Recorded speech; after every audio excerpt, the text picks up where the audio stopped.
ভালো কাজ যদি ছাত্রদল করে অকপটে আমি স্বীকার করতে পারি। তাদের ভিতরে দেখবেন না সরাসরি ইসলামী ছাত্র শিবিরের কোনো ভালো কাজের পজিটিভ কোনো কথা জীবনেও বলতে পারবে না, কারণ তাদের কলকাঠি অন্য জায়গা থেকে নাড়া হয়, নিজেরা স্বাধীনভাবে কোনো কথাই বলতে পারে না। ইসলামী ছাত্র শিবিরে এমন কোনো ইকুয়েশনই করতে হয় না। ইভেন কোনো বাম দলের কোনো ভালো কাজও আমি যদি দেখি আমি অকপটে তাদের এই অ্যাপ্রিসিয়েশনটা দিব, কিন্তু কোনো বাম দলের মুখে শুনবেন না ইসলামী ছাত্র শিবিরের কোনো ভালো কাজের কোনো পজিটিভ কথা বলতে। তারা বলবে যে না, তাদের চরিত্র আগে এরকম ছিল, এখন সিচুয়েশনের আলোকে এরকম করে ফেলছে, ভবিষ্যতে আবার এরকম হবে। সারা জীবনই তারা এই কাজগুলো করেছে। ভালো কাজের ক্ষেত্রে প্রশংসা করা উচিত। ছাত্র দলের প্রশংসা আমরা যখন কোরআন এক্সিবিশন করে, কোরআন তেলাওয়াত কম্পিটিশন করে, তারা বড় একটা সমাবেশ করলো, তারা যখন পানি বিতরণ করছে, তারা যখন নবীনদের সহযোগিতা করছে, সব কাজের আমরা অ্যাপ্রিসিয়েশন করি।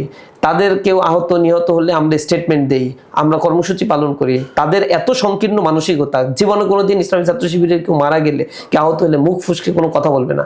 আবার তাদের ভিতর থেকে নির্লজ্জের মতো কথা বলে যে সাম্য হত্যার পরে ছাত্র শিবির বিবৃতি দেয় নাই কেন, মিছিল করে নাই কেন। আমরা বিবৃতি দিয়েছি, তাদের চোখে পড়ে নাই। তা তাদের দলের নেতা মারা গিয়েছে, সেটার জন্য মিছিল আমরা করব। আমাদের দলের নেতাকে মারার পরে, খুন করার পরে কোনোদিনই তো তাদের প্রতিবাদগুলো আমরা দেখি নাই।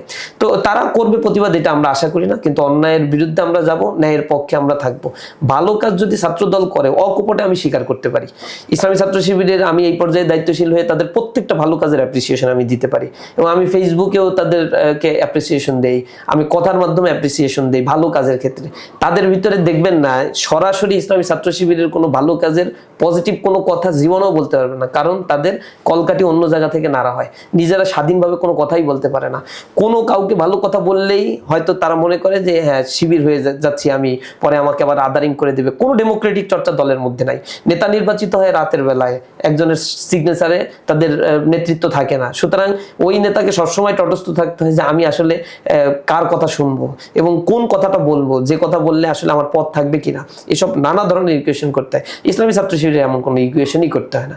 স্বতন্ত্রভাবে যে কোনো ভালো কাজ যে কেউ করুক না কেন, ইভেন কোনো বাম দলের কোনো ভালো কাজও আমি যদি দেখি আমি অকপটে তাদের এই অ্যাপ্রিসিয়েশনটা দিব, কিন্তু কোনো বাম দলের মুখে শুনবেন না ইসলামী ছাত্র শিবিরের কোনো ভালো কাজের কোনো পজিটিভ কথা বলতে। তারা বলবে যে না, তাদের চরিত্র আগে এরকম ছিল, এখন সিচুয়েশনের আলোকে এরকম করে ফেলছে, ভবিষ্যতে আবার এরকম হবে। সারা জীবনই তারা এই কাজগুলো করেছে, এই কথাগুলো বলেছে, এবং আইডিওলজিক্যাল ক্লাসটা এমন পর্যায়ে তারা নিয়ে গিয়েছে যে এইটা একটা মানে বস্তুবাদী জায়গার একটা দ্বান্দ্বিক পরিবেশ তৈরি করে ফেলছে আমাদের মধ্যে, এবং একটা মুখোমুখি একটা সংঘর্ষে নিয়ে গিয়েছে। আমি বলছি তোমার আইডিওলজি তোমার কাছে থাকবে, আমার আইডিওলজি আমার কাছে থাকবে। আমি আমার আইডিওলজি ক্যাম্পাসগুলোতে ছাত্রদের কাছে এক্সপ্যান্ড করব।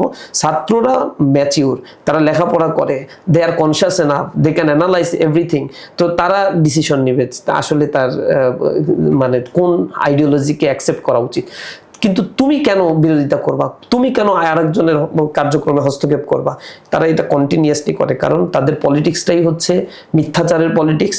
তাদের পলিটিক্সটাই হচ্ছে জোর দখলদারিত্ব, আর একজনের উপরে মানে শেমিং করা, বুলিং করা, আদারিং করা। এই পলিটিক্স দিয়েই তারা টিকে থাকার চেষ্টা করে, এবং যার পরিণতি আসলে দিনের পর দিন খারাপ হচ্ছে। এবং হিংসাত্মক পলিটিক্স টিকে থাকবে না।